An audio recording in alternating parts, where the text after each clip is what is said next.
오늘 말씀은요, 우리에게 아주 큰 도전과 또한 힘이 되고 위로가 되는 말씀입니다. 왜냐하면 오늘의 말씀 가운데 우리를 사랑하시고 걱정하시는 하나님의 그 마음, 우리에게 긍휼을 베푸시고자 하시는 그 하나님의 마음이 듬뿍 담겨 있기 때문입니다. 오늘 본문 말씀의 이 내용과 구조를 보면요, 예수님께서 제자들을 얼마나 애지중지하시면서 마치 부모가 갓난 그 자녀 아기를 챙기듯이 하나부터 열까지 꼼꼼하게 챙기시고 당부하시면서 가르치시고 알려주시는 것을 볼 수가 있습니다. 15절 말씀을 보시면요, 너희가 나를 사랑한다면 나의 계명을 지킬 것이다, 이런 말씀을 하십니다. 자, 그러니까 사랑한다고 말만 하지 말고 예수님이 하신 말씀을 잊지 말고 그 말씀대로 살아야 한다는 뜻이죠. 이 말씀을 하시고 나서 제자들이 주님의 그 계명을 지키는 것을 어려워하고 힘들어 할까 봐서 주님은 걱정하시면서요, 예수님과 그 본체가 같으신 또 다른 보혜사를 제자들에게 보내주시겠다라고 약속하십니다. 그 보혜사는요, 진리의 영이요 너희 제자들 속에 계시고 제자들과 함께 영원토록 거하실 것이기 때문에 그가 계명을 지킬 수 있도록 도와주실 것이니까, 항상 도와주실 것이니까 너희는 걱정하지 말라는 것입니다. 자, 그리고 예수님도요, 십자가 죽으심 때문에 잠시 제자들의 곁을 떠나게 되겠지만 부활하심으로 다시 제자들에게로 돌아오실 것이다 라고 약속을 하십니다. 그래서 그 날에는 예수의 그 부활 생명이 곧 믿는 자들의 생명이 되기 때문에 내가 살아있고 너희도 살아있겠다라고 약속하십니다. 그래서 그 날에는 하나님과 예수님과 성도들이 신비한 연합을 이루어서 하나가 된다라고 말씀을 하십니다. 여러분, 예수님이 이제 십자가를 지셔야 하기 때문에요, 제자들 곁을 떠나야 하니까 예수님이 이 제자들을 걱정하시면서 이렇게 신신당부하시면서 이 말씀들을 하시는 것입니다. 여러분이 만약에 당시에 그 제자들이었다면 예수님의 이 말씀을 듣고서 과연 어떤 마음이 드시겠습니까? 만약에 제가 그 현장에서요, 그 절망적인, 예수님이 떠나가시는 그 절망적인 상황에서 예수님의 이 말씀을 들었다면 저에게는요, 정말로 큰 힘과 위로를 얻었을 것입니다. 여러분, 오늘 말씀을요, 예수님이 2000년 전에 그냥 그 당시에 제자들에게만 하신 그 말씀으로 듣지 마시고요, 오늘 이 세상을 살아가는 저와 여러분에게 직접 예수님께서 찾아오셔서 하시는 말씀, 위로와 힘과 도전을 주시는 그 말씀으로 들으시기를 바랍니다. 예수님은 지금도 살아계시고요, 우리를 위해서 항상 중보하고 계시며 우리와 항상 함께 계시면서 우리에게 계속 이 살아있는 생명의 말씀을 통하여서 우리에게 힘과 위로를 주고 계십니다. 예수님은요, 언제나 임마누엘 하시는 하나님이십니다. 지금 이 시간에도 우리와 함께 계시며 우리가 힘들고 어려울 때도 함께 계시고 혼자 있을 때에도 주님은 우리와 여전히 함께 계십니다. 우리의 모든 상황과 생각과 걱정, 염려와 그리고 나 자신조차도 정확히 알지 못하는 우리의 마음속에 그 깊은 곳에 있는 아픔과 슬픔과 고통까지도 다 알고 계시는 분이십니다. 나보다 나를 더 잘 아시는 우리 주님께 우리 마음을 활짝 열고요, 주님의 말씀을 온전히 믿음으로 받을 때에 진리가 깨달아지고 하나님을 참 사랑하게 되고 주님의 그 계명을 기쁨으로 순종하게 되어서 우리의 막혔던 모든 길이 활짝 열려지는 그런 은혜가 있기를 예수님의 이름으로 축복합니다. 먼저 우리가 한번 생각을 해볼 것은요, 하나님을 사랑한다는 것이 과연 무엇인가, 정확히 어떤 것인가 라는 것입니다. 우리는요, 직관적으로 이제 생각을 할 때에 하나님을 사랑한다 라고 하니까요, 우리 인간 사이에 그런 이성적인 사랑을 떠올립니다. 그래서 하나님을 사랑하는 것도 이런 인간적인 사랑처럼 그렇게 감정적으로 자꾸만 접근을 하는 것이죠. 그러나 하나님을 사랑한다는 것은요, 이런 감정의 느낌이 아닙니다. 오늘 본문을 보면요, 15절과 그리고 21절에서 두 번이나 반복해서 똑같은 말씀을 하시는데요. 나의 계명을 지키는 자라야 나를 사랑하는 자다, 이렇게 말씀을 하십니다. 자, 그러니까요, 하나님을 사랑한다는 것은 단순히 그냥 감정이 아니라 순종이라는 것입니다. 하나님의 계명, 곧 말씀을 순종하는 것이 곧 하나님을 사랑하는 것이다 라는 것이죠. 다시 말하면 우리가 하나님을 사랑하는 방법은요, 어떤 감정적으로 느낌으로 하나님을 열심히 그렇게 사모하는 그것이 아니고요, 말씀과 계명을 순종하는 것을 통하여서 하나님을 사랑할 수 있다는 것입니다. 내가 하나님을 사랑한다는 것을 순종함으로, 그 말씀과 계명을 순종함으로 표현할 수 있다는 것이죠. 그러므로 우리의 삶의 현장에서 주님의 말씀에 구체적으로 순종하는 그 삶이야말로 진짜 하나님 사랑인 것입니다. 자, 그리고 예수님은요, 이 순종하는 자에게, 순종으로 사랑하는 자에게 나도 그를 사랑하여서 나를 나타내리라, 이런 말씀을 하셨습니다. 나를 나타내리라 라는 말씀이 무슨 뜻입니까? 주님을 계시해 보여주시겠다라는 것입니다. 그러니까 주님은요, 우리의 그 순종의 삶을요, 계시의 통로로 삼으시겠다라는 것이죠. 하나님을 우리에게 보여주실 뿐만이 아니라 이 세상 가운데 하나님을 보여주시는, 하나님의 살아계심을 증거하시는 그 통로로 우리의 순종을 사용하시겠다라는 뜻입니다. 아직도 하나님을 알지 못하는 자들에게 이 순종의 삶을 통하여서, 우리의 이 믿는 자들의 순종의 삶을 통하여서 하나님의 그 영광을 보여주시고요, 그들로 하여금 하나님을 믿게 하시고 그 믿음을 통하여서 그들을 구원하시겠다라는 것이 바로 하나님의 이 세상을 향한 하나님의 뜻인 것입니다. 그러니까 여러분, 우리가 밖에 나가서 전도지를 돌리고 예수 믿으라고 외치는 그런 것만이 전도가 아닙니다. 사실 진짜 전도는요, 우리가 주님의 말씀대로 거룩한 삶을 살아서 그 삶으로 하나님의 살아계심과 하나님이 진짜 이 세상에 왕이 되심을 보여주는 것입니다. 여러분, 우리가 진짜 솔직하게 각자의 삶을 돌아봤으면 좋겠습니다. 정말로 나는 주님의 계명을 순종하고 있는가? 아니면 말로만 주님을 사랑한다고 하면서 진짜 이 내 마음은 숨기고 그냥 살아가고 있는가? 저도 이렇게 매주 설교를 하지만 말씀대로 순종을 제대로 하지 못해서 정말로 부끄럽고 죄송스러운 마음입니다. 예를 들면 원수를 사랑하라고 말씀을 전했는데 원수 사랑은커녕 나와 가까운 사람들조차도 진심으로 사랑하지 못하는 저의 모습을 볼 때마다 참 많이 부족함을 느낍니다.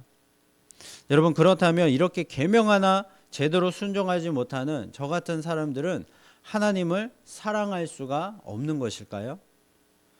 여러분, 예수님은요, 말씀하시기를 너희가 나를 사랑하면, 그러면 나의 계명을 지킬 것이다, 이렇게 말씀을 하셨습니다. 그러니까요, 순종을 우리에게 요구하시기 이전에 먼저 사랑을 먼저 전제하셨다는 것입니다. 사람들은 세상의 법을 두려움 때문에 지킵니다. 어기면 벌을 받기 때문인 것이죠. 하지만 하나님의 법은요, 우리가 하나님을 사랑하기 때문에 지키는 것입니다. 제가 아내와 연애할 때를 생각해 보면요, 그때는 정말로 하늘의 별이라도 따다 달라 하면 별을 따는 신용이라도 했었던 것 같습니다. 그래서요, 사랑하는 사람의 그 말을 하나도 놓치지 않으려고 항상 귀를 기울이고요, 잘 기억해 두었다가 뭐 생일이나 어떤 특별한 날이 되면요, 서프라이즈 이벤트로 그가 말했던 그런 선물을 준비해서 주고요, 그리고 맛있다고 말했던 것을 함께 먹으러 가는 것입니다. 그렇게 말을 귀담아 듣고 그 말을 실천하는 것을 통해서 그 사랑을 표현하는 것이죠. 자, 이게 일부러 그렇게 하려고 해서 되는 것이 아니고요. 사랑을 하니까 말하는 것을 귀 기울여서 듣게 되고 그것을 기억을 했다가 그대로 행동에 옮길 수가 있게 되는 것입니다. 해달라고 요구하기도 전에 상대방의 그 좋아하는 모습을 떠올리면서 생각하면서 말하는 대로 그렇게 하게 되는 것입니다. 여러분, 우리가 하나님의 계명에 순종하는 것도 그와 별반 다르지 않다고 생각을 합니다. 하나님을 사랑하니까 하나님의 말씀도 우리가 귀 기울여 듣게 되는 것이고요. 그 말씀대로 기쁘게 순종하게 되는 것이죠. 그리고 더 나아가서 계명에 없는 상황일지라도 하나님이 말씀하시지 않은 그런 상황이 될지라도 하나님의 뜻대로 생각을 하면서 하나님이 기뻐하시는 그런 나의 모습, 하나님이 기뻐하시는 행동은 무엇일까? 이런 것들을 생각하면서 행동하게 될 것입니다. 자, 그러나 아직은 우리의 믿음과 사랑이 부족해서 때로는 의무감으로 주님의 말씀과 계명에 순종하려고 할 때가 있을 수도 있습니다. 그러나 그럴지라도 자책하거나 낙심할 필요는 없습니다. 우리는 결코 완벽하지 않기 때문입니다. 우리는요, 예수를 믿음으로 이미 구원받았지만 아직 이 구원이라는 것이 완성된 것이 아닙니다.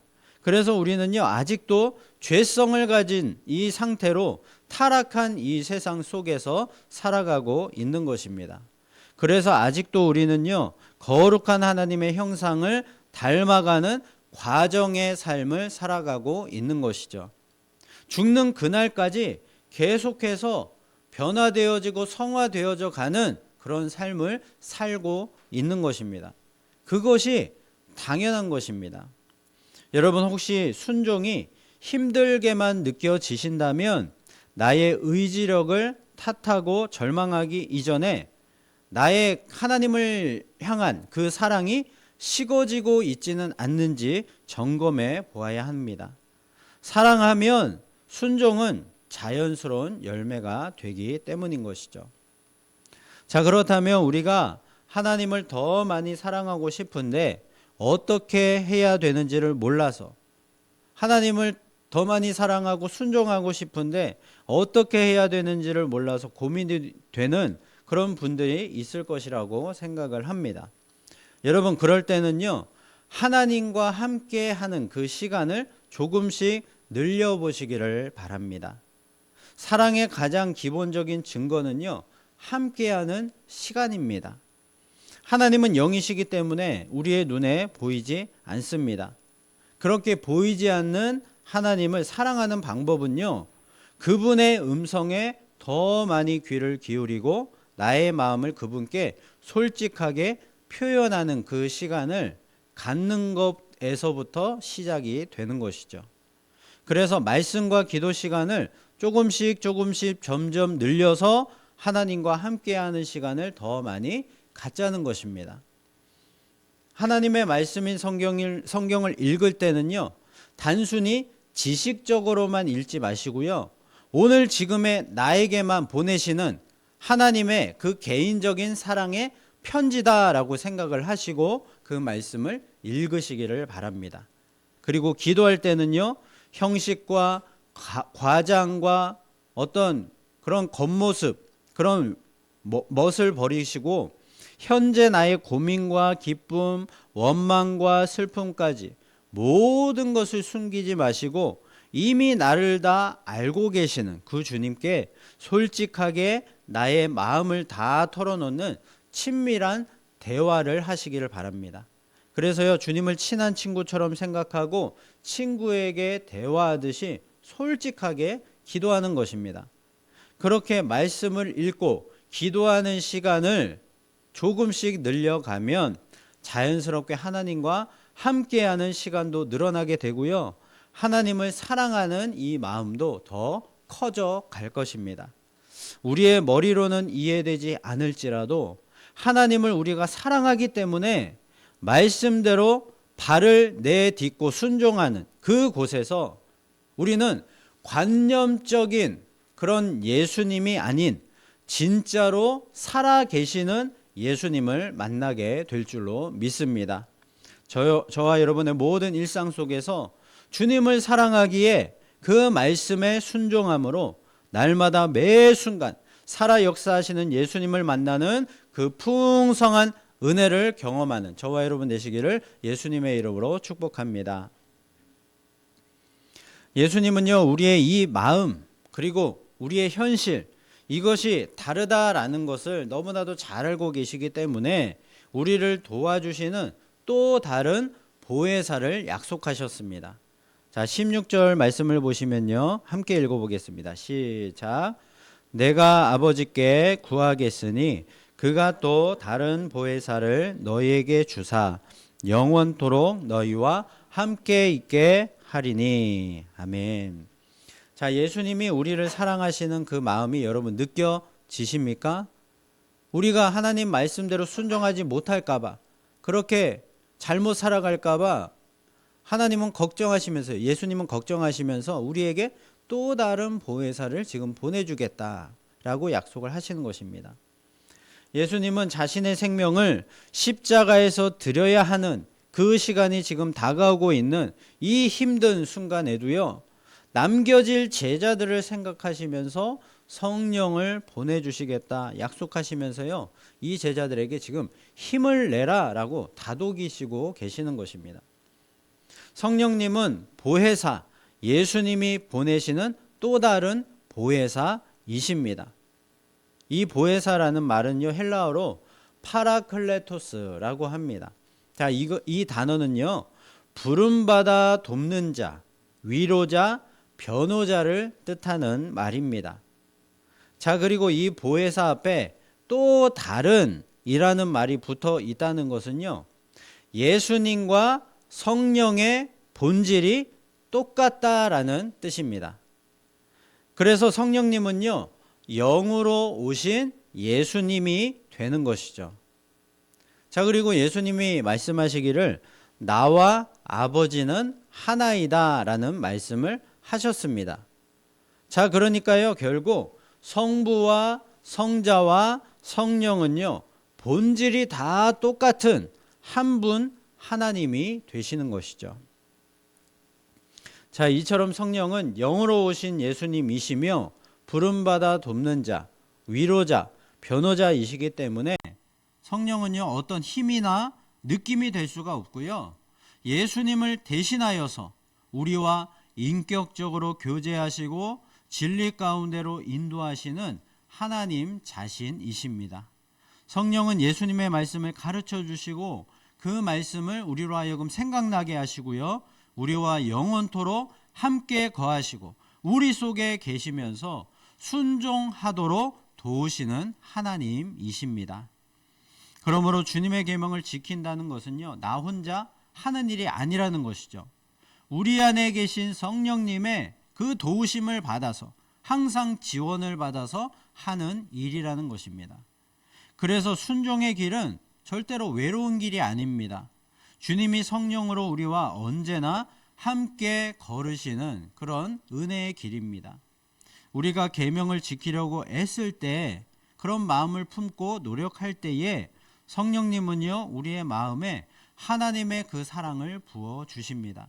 그 사랑이 동력이 되어서 우리는 믿음으로 순종을 할 수가 있고요, 그 사랑에 힘입어서 우리는 복된 삶을, 생명의 삶을 살아갈 수가 있는 것입니다. 정직하라는 계명을 한번 예로 들어볼까요? 우리가 정직하라는 계명을 지키기 어려울 때가 언제입니까? 우리 직장이나 사회생활에서 손해를 볼까 봐서 순간적으로 적당히 타협하거나 거짓말을 하고 싶은 유혹이 올 때입니다. 그때 우리는요, 이번 한 번만 눈 감으면 편해질 텐데, 남들도 뭐 다 이렇게 하는데 괜찮겠지 라는 그런 어떤 두려움과 유혹이 우리의 그 마음 가운데 찾아오는 것입니다. 그 순간에 성령님은요, 우리에게 우리의 이 양심에 세미한 음성으로 말씀하십니다. 하나님이 보고 계신다라는 코람데오를 깨우쳐 주시고요, 정직하게 행했을 때 겪을 손해보다도 계명을 지키지 못했을 때 하나님과의 관계가 끊어지는 것을 더 두렵게 여길 줄 아는 주님의 그 사랑을 부어 주시는 것입니다. 그래서 그 순종의 결과로 당장의 이익보다 하나님의 가치를 선택하는 기쁨과 영광을 얻게 하시는 것이죠. 자, 그리고 이번에는요, 항상 기뻐하고 감사하라라는 계명을 예로 들어보겠습니다. 우리가 이 계명을 지키기 어려울 때가 언제입니까? 사실 고난이나 어려운 환경 속에서 기뻐하고 감사하라는 계명을 지킨다는 것은요, 인간의 이 본성으로는요, 불가능에 가까운 일입니다. 그래서 우리의 환경과 상황이 나빠지면 당연히 원망과 불평이 터져 나오는 것이 자연스러운 것입니다.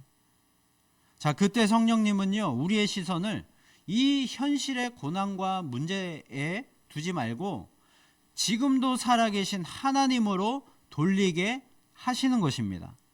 지금 당장은 이해되지 않지만 이 고난과 문제들을 통하여서 하나님이 이루실 선한 계획과 섭리가 있음을 믿게 하는 그 믿음의 은사를 발휘하도록 만들어 주시는 것이죠. 그래서 환경은 변하지 않았지만 내 안에서 말할 수 없는 평안이 솟아나며 그럼에도 불구하고 기뻐하고 감사하는 고백이 터져 나오는 것입니다. 결국에 성령님은 우리를 로봇처럼 조종하시는 것이 아니고요, 우리의 인격과 마음을 어루만지셔서 우리가 스스로 주님을 사랑하고 기쁘시게 해드리도록 싶어하도록 그렇게 이끄시는 것입니다.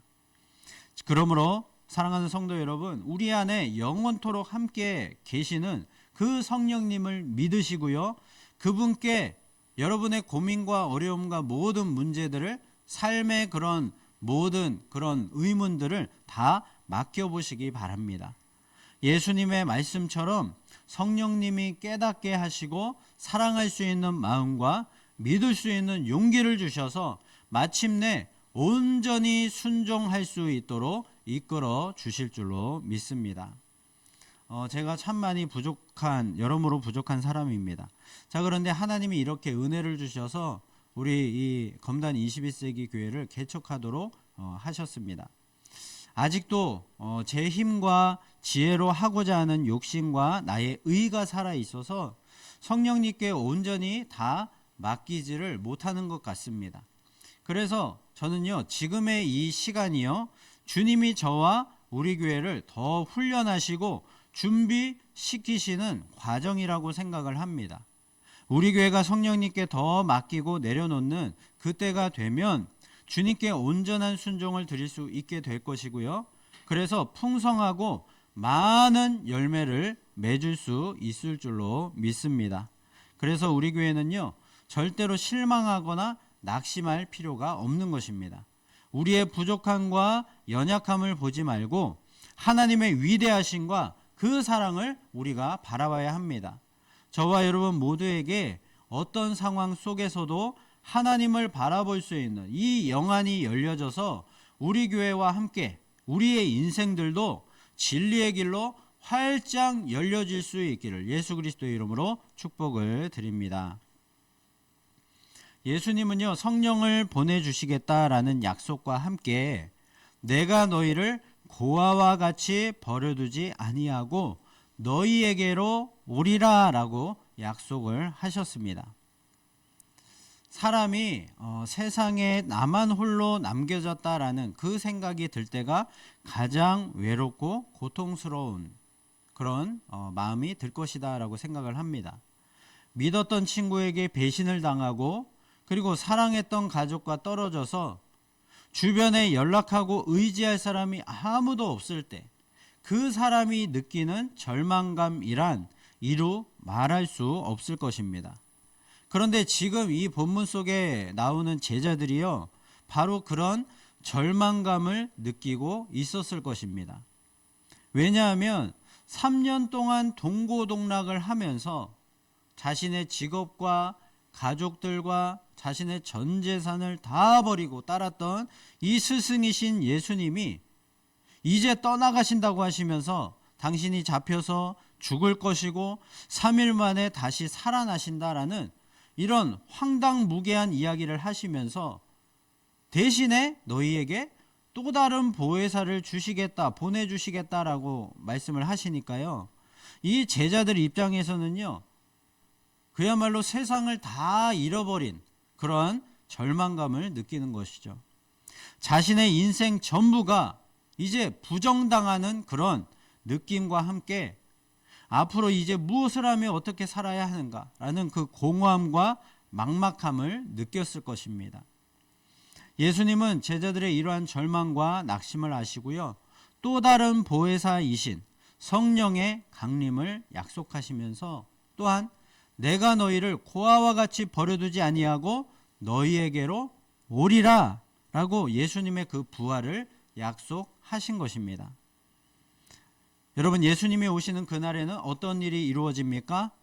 내가 아버지 안에, 너희가 내 안에, 내가 너희 안에 있는 신비한 연합이 이루어질 것이라고 말씀을 하십니다. 예수님이 그동안 기도하셨던 그 일이 현실이 되는 것이죠. 요한복음 17장 21절과 23절 말씀을 함께 읽어보겠습니다. 시작. 아버지여, 아버지께서 내 안에, 내가 아버지 안에 있는 것 같이 그들도 다 하나가 되어 우리 안에 있게 하사 세상으로 아버지께서 나를 보내신 것을 믿게 하옵소서. 곧 내가 그들 안에 있고 아버지께서 내 안에 계시어 그들로 온전함을 이루어 하나가 되게 하려 함은 아버지께서 나를 보내신 것과 또 나를 사랑하심 같이 그들도 사랑하신 것을 세상으로 알게 하려 함이로소이다. 아멘. 여러분, 예수님께서요, 이 신비한 연합을 이제 기도하신 그 목적이 과연 무엇입니까? 온 세상들로 하여금 하나님과 그가 보내신 자 예수 그리스도의 그 사랑을 알도록, 그리고 그것을 믿게 하여서 모든 사람을 구원하시려고 그런 것입니다. 신비한 연합이 이루어지면 이 생명도 하나로 이어지기 때문에요. 예수님의 부활 생명이 곧 믿는 성도들의 생명이 되는 것이죠. 이것이 바로 내가 살아있고 또 너희도 살아있겠음이라 라고 말씀하신 그 주님의 말씀의 의미입니다. 그러므로 우리는요, 외롭고 버려진 듯한 느낌이 들 때마다 낙심하고 절망하고 포기할 것이 아니라 너희를 고아와 같이 버려두지 아니하고 다시 너희에게로 오리라 하신 이 말씀을, 주님의 말씀을 굳게 붙들어야 할 줄로 믿습니다. 그래서요, 예수님의 그 부활 생명을 새 생명으로 우리가 얻고요, 성령님의 도우심으로 주님의 사랑을 깨닫고 부활하신 주님과 함께 기쁨과 승리를 누리며 영광의 인생을 살아가는 저와 여러분 되시기를 예수 그리스도의 이름으로 축원합니다. 여러분, 하나님께서 우리 인간을 하나님의 형상으로 만드셨는데요, 형상대로 만드셨는데, 그렇게 형상대로 만드시고 인간에게 계명을 주시고요, 순종하라 명하신 그 이유가 무엇인지 여러분 생각해 보셨습니까? 그 명령을 통하여서 우리를 억압하거나 자유를 빼앗아서 우리를 종처럼 부려먹기 위함일까요? 하나님의 뜻을 이루기 위한 그런 도구로 사용하시려는 그런 목적뿐일까요? 그렇지가 않습니다. 가장 1차적인 이유는요, 우리를 보호하시기 위함입니다. 자동차가 도로의 중앙선을 지킬 때에 가장 안전하고 서로 자유롭게 달릴 수 있는 것과 같습니다. 하나님은요, 인간이 죄의 파괴적인 영향력으로부터 스스로를 보호할 수 없다는 것을 알고 계셨습니다. 그래서요, 계명이라는 것은 무엇이 위험한 것인가를 알려주는 그런 안전 표지판과도 같은 것이죠. 신명기 10장 13절 이런 말씀이 있습니다. 함께 읽어보겠습니다. 시작. 내가 오늘 내 행복을 위하여 내게 명하는 여호와의 명령과 규례를 지킬 것이 아니냐. 그렇습니다. 하나님이 우리에게 계명을 주신 이유는요, 우리를 그냥 하나님의 뜻대로 부려먹기 위함이 아니고요, 우리에게 행복을 주시기 위해서, 이 삶의 그 은혜와 기쁨, 그 영광, 그런 복을 누리며 살게 하시기 위해서 이 계명을 주셨다는 것입니다.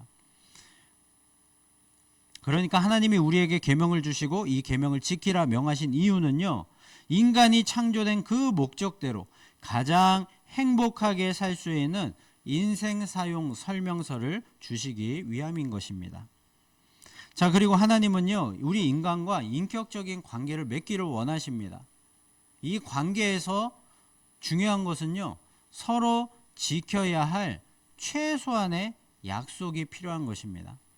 순종은 우리가 하나님을 사랑한다는 것을 표현하는 가장 구체적인 방법입니다. 말뿐인 사랑이 아니라 그분의 뜻을 존중함으로써 사랑과 신뢰의 관계를 증명하는 것이죠.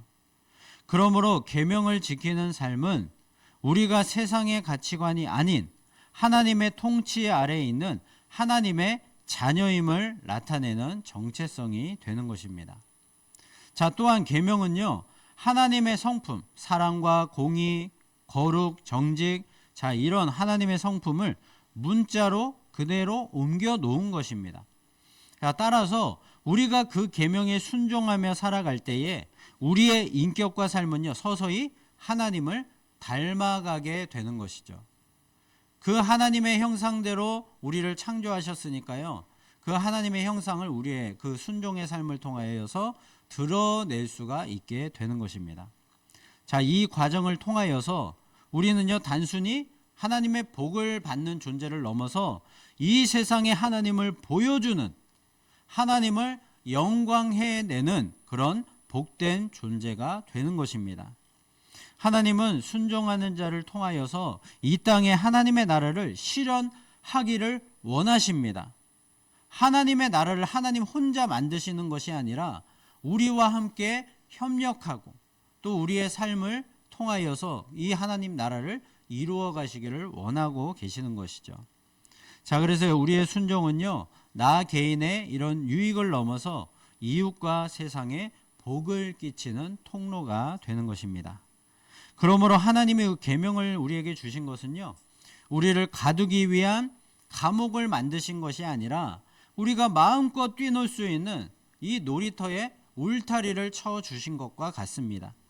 그 계명이라는 울타리 안에서 안전하게 순종하며 살아갈 때에 인간은 비로소 진정한 자유와 안식을 누릴 수가 있게 되는 것이죠. 사랑하는 성도 여러분, 오늘 주님은요, 우리에게 묻고 계십니다. 네가 나를 진정으로 사랑하느냐? 만약 그 질문에 우리가 네 주님, 우리는 부족하지만 연약하지만 제가 주님을 사랑합니다 라고 답을 한다면 이제 우리의 삶으로 그 사랑을 증명할 차례입니다. 우리는요, 너무 사랑을 주님께로부터 받으려고만 하는 것 같습니다. 그러나 이제는요, 우리가 주님을 얼마나 사랑하는지를 이 세상에 보여주어야 할 때입니다. 주님을 3번이나 부인해서 낙심해 있는 베드로를 부활하신 예수님이 찾아오셨습니다. 예수님은요, 이 베드로에게 다른 말씀 하지 않으셨습니다. 오직 네가 나를 다른 사람들보다 더 사랑하느냐? 이 질문만 3번 하셨습니다. 똑같이 물어보셨습니다. 주님이 이처럼 3번을 물으신 것은요, 베드로가 3번을 그렇게 대답을 하면서 스스로 주님을 내가 사랑한다라는 그 확신을 확실하게 가질 수 있도록 하기 위한 주님의 그 사랑의 배려라고 생각을 합니다. 인간의 연약함과 부족함을 채울하시는 그 예수님의 사랑의 배려인 것이죠. 베드로는요, 이 일을 겪고 나서 주님의 사랑을 받으려고만 했던 그 태도에서 변화되어서 자신이 주님을 얼마나 사랑하는지를 세상에 보여주고 증명하는 그 사도의 사명을 감당할 수 있게 변화되었습니다. 여러분, 우리가 이제 작은 것부터 시작하기를 원합니다. 어떤 거창한 희생이 아니라 오늘 내 곁에 이웃을 용서하는 것, 그리고 내가 한번 정직하게 행하는 것, 그리고 말씀을 묵상하는 시간 5분을 더 늘리고요. 그리고 솔직하게 기도하는 시간 5분을 더 늘리는 것으로부터 우리의 순종을 시작할 수 있기를 원합니다. 그리고 여러분, 날마다 주님께 나의 그런 의지와 욕심, 교만을 내려놓고요. 성령님을 의지하시기를 바랍니다. 주님, 제 힘으로는 주님을 사랑할 수 없고 순종할 수 없습니다. 주님 도와 주시옵소서라고 고백하시고 오직 성령님만 의지하시기를 바랍니다. 그리고 우리가 주님을 항상 기대할 수 있기를 원합니다. 순종의 걸음 끝에 기다리고 계신 주님의 그 더 깊은 음재와 평안을 기대하며 우리가 날마다 그 믿음을 갖고 살아가기를 소원합니다. 여러분, 우리의 순종은요, 짐이 아닙니다. 주님과 함께 사랑의 동행을 하는 즐거운 신앙이 바로 이 순종의 시간입니다. 사랑하기에 순종합니다라는 이 고백이요, 이번 한 주간에 우리의 삶에 진정한 이 세상에 퍼져나가는 찬양이 되어서 저와 여러분의 모든 삶의 자리 곳곳마다 크게 울려 퍼져서 모든 이 세상 사람들에게 주님의 살아계심을, 진짜 살아계시고 이 주님께서 이 세상을 사랑하고 계심을 증명하는 저와 여러분의 그 복된 인생이 될 수 있기를 예수 그리스도의 이름으로 축원합니다.